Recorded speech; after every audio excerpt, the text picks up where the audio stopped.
Ukrainian troops are encircling Russian forces in Lyman, an occupied town in the northeast of the country, as Kyiv presses on with its counter-offensive to recapture seized territory. Maps detailing Ukrainian advance in the region amid a continued counter-offensive show its forces moving north across the Siversky-Donets River from areas east and west of town, and east across the Oskil River from positions north of Lyman. The British Defence Ministry assessed on Wednesday that over the last few days, Ukraine has pressed its offensive operations in the northeast of the country.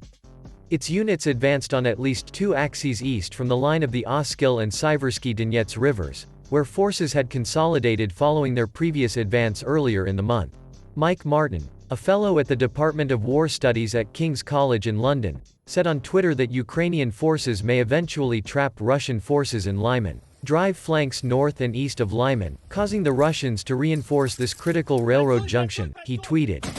Then drive a much bigger encircling movement to trap the whole lot. It comes after a successful lightning counteroffensive by Ukraine earlier this month, which saw Kyiv recapture large swaths of its territory from Russia. Ukrainian forces say they took back more than 3,000 square miles from Russian forces in less than 2 weeks, recapturing towns and cities and cutting off Russian supply lines. Ukraine is pressing on with its counter-offensive, and according to military officials, Ukrainian troops have only 6% of Kharkiv left to liberate. Liberating Kharkiv, the second largest city in Ukraine, near its eastern border with Russia, has been quite difficult, because Russia does not retreat. Oleg Senegabov, the head of Ukraine's Kharkiv Regional Military Administration, was cited by Ukrainska Pravda as saying, "Our recent series of explosions in Crimea has spurred Russia to shuffle some of its planes and Black Sea Fleet troops out of the occupied peninsula," according to a Ukrainian military intelligence official.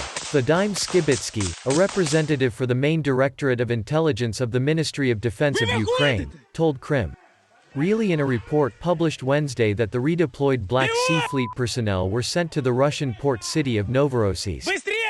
Skibitsky said that those personnel are not directly involved and have auxiliary functions in the fleet. The redeployed Russian aircraft were sent to airfields in Russian territory, he said. Skibitsky added that the directorate cannot rule out the possibility of some warships and supply vessels also being moved from Sevastopol, Crimea's largest city and a major Black Sea port, to Novorossiysk to avoid getting hit.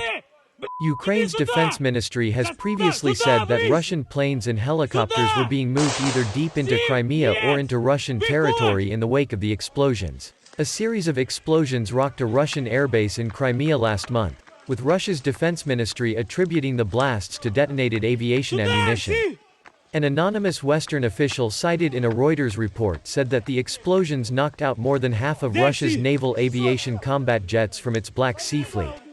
The New York Times reported that a senior Ukrainian military official with knowledge on the matter said that Ukraine was behind it, even though Ukraine has not publicly confirmed this. Several days after the Russian airbase explosions, another series of blasts hit an ammunition depot in Crimea, causing it to catch fire. Russia's defense ministry blamed the explosions on sabotage, though Ukraine again did not definitively claim responsibility. While Ukraine has not publicly confirmed any role in either of the series of blasts, Ukrainian President Volodymyr Zelensky vowed following the airfield explosions that the war would end with the liberation of Crimea, which was annexed by Russia in 2014. Thank you very much for watching. We hope you enjoyed this episode. Don't forget to hit the like and subscribe button so you can be alerted to our next video. We'll see you again soon on Warzone.